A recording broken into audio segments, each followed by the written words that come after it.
Hey guys, welcome back to the Geography Academy. Remember, this video is just a small part of a much larger course that's available below if you just follow the links and instructions.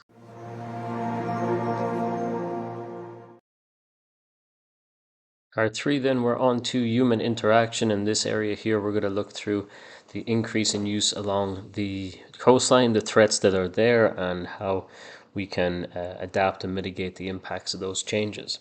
So we start off with sea level rise, which we've mentioned a couple of times in this chapter. We've also looking at areas particularly exposed to that. So we know that landforms are going to change. It can increase erosional rates. There are certain areas that have greater risk to this, like Bangladesh and Maldives, with a high percentage of their landmass then at risk from sea level rise. The loss of coastal land then will take away industries there, such as agricultural lands and also people's houses, so settlements as well. It'll also disrupt ecosystems there too. We have saltwater intrusion, which means as we abstract the groundwater source and our water table decreases, we can see an increase in the salt water that is intruding into the groundwater. So that is a negative for people who rely on groundwater resources. Then socially, or the erosional acceleration then, as we mentioned before. Storm intensity and frequency might happen as well, especially when it comes to tropical storms. An increase in overall temperature due to global warming, but also having sea level rise as well, will increase the areas, and we've seen prolonged periods and increase in frequencies. So between storm surges, high winds, they cause a big risk to human life.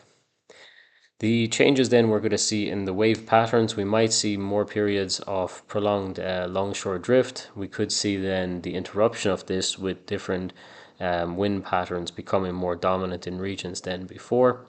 We also see the threats that are happening to ecosystems with greenhouse gases and temperature change. We see the loss of marine biodiversity, especially in areas such as coral reefs.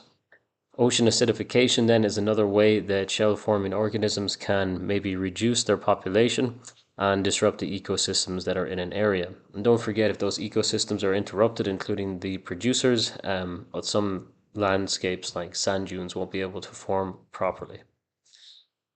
So this leads to the retreat, and coastal ecosystems then are moved back. We can see this with natural causes, but also human causes as well. Oftentimes, it's creating then the climate refugees potentially in those low-lying areas and increasing health risks for things like waterborne diseases.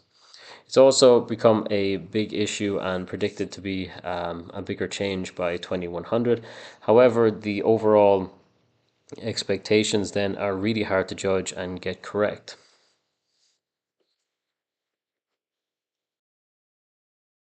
So we see then the integrated coastal zone management schemes. These are going to be because there's interactions between different coasts. There's increased pressure with climate change, but also urbanization, rapid tourist growth as well, and the overall population increasing in most areas. We see the threats then directly with climate change coming in there. We also have then opportunity on those regions, and different people want different kind of outcomes for that. So conservationists would want the protection of natural landscapes and to allow for natural processes to happen, whereas investors might want more development to protect tourist investments. Then we have environmental degradation then with the destruction of biosystems and or ecosystems of biodiversity in the region. This can be through natural cases, but also is through human actions like mass deforestation of mangroves also has a knock-on effect to coral reef depletion. Things like runoff from water as well, causing issues with that from agricultural production can then lead to marine animals then suffering because of this. So international obligations, so international boards like Sustainable Development Goals then are including coastal management in their systems as well.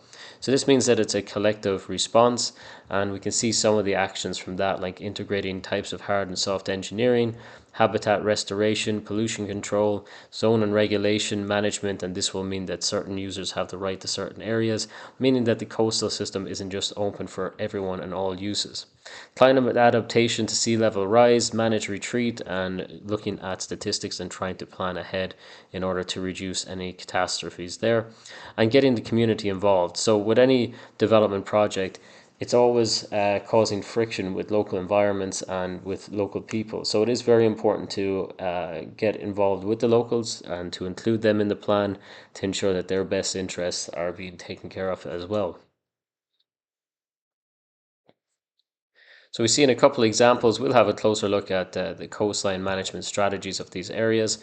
In Holderness will be our main coastline, and we can see things like hard engineering strategies, but also managed retreat as well, working together in order to provide areas that have higher economic value protection and areas with lower economic value more time for the natural processes to take over. Along the Mediterranean, then we see cross border collaboration because so many borders are shared across the coastal region. In Maldives, then artificial islands to protect them against the rising sea level and improvement in the coral reef populations. Netherlands have the Delta Plan, for example, so this is the area of producing a lot less flood risk land and area and space for water to move. So, all in all, different places are reacting in different ways due to their unique nature and the circumstances that they are going through at this time and what they anticipate will happen in the future. In Bangladesh, then, just as a quick case study, the threats to people is that the natural landscape in Bangladesh means that a lot of it is a delta and a floodplain. This means it's very prone to changes like monsoon rains increases floods very quickly, storm surges cause coastal flooding very quickly, and it's a low-lying land.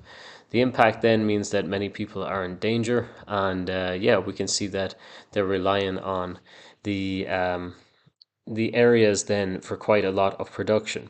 So groundwater extraction is increasing, and this means that yeah, they're losing then their delta, and it can decrease by size at a year. So this means that while they're a low-lying land, it's becoming lower.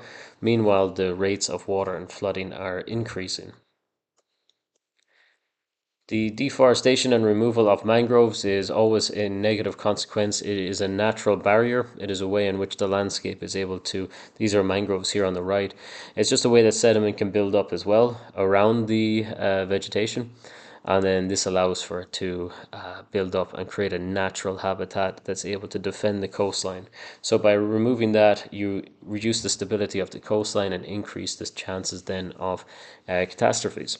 So we can see here in Bangladesh, quite a low-lying country, and the flood hazard map in multiple areas. So it's all throughout the country, and there's some areas then that are a bit higher than others, but in general, the idea here is flood shelter suitability with the flood hazard as well. So the flood hazard being high more in the darker red. So lots of pockets of areas, especially densely populated regions there, which are at higher risk overall. So this means that they can have instant change because of their physical characteristics to thermal expansion and sea level rise.